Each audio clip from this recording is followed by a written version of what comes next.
ఎందుకంటే last time మన గౌరవ మంత్రివర్యులు లోకేష్ బాబు గారు యోగాలం చేసేటప్పుడు నేను చంద్రగిరి కాన్స్టిట్యున్సీకి వెళ్ళాను అధ్యక్ష. చంద్రగిరి కాన్స్టిట్యున్సీకి వెళ్ళేటప్పుడు సార్ దగ్గరకు వచ్చి ఒక తల్లి ఒక బిడ్డను తీసుకొచ్చి ఆ బిడ్డకి కూడా స్కార్ఫ్ కట్టుకుని వచ్చింది అధ్యక్ష. తల్లి బిడ్డ ఇద్దరు స్కార్ఫ్ కట్టుకొని వచ్చారు.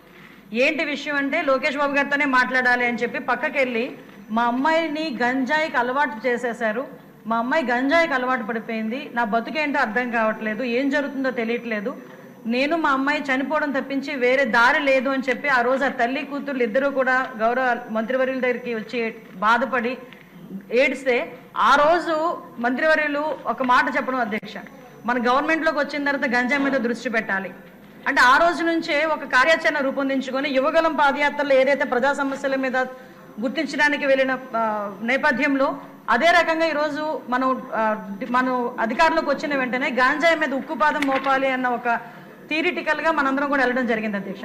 దీనిలో భాగంగానే చూస్తే నిజంగా సభ్యులు అన్నట్టుగా ఈరోజు గాంజా అనేది ఎలా అయిపోయిందంటే ఎక్కడో ఏజెన్సీ ఏరియాలో పండే గాంజా కాస్త ఈరోజు స్కూల్ బ్యాగ్స్లోకి వచ్చే పరిస్థితి వచ్చింది అధ్యక్ష.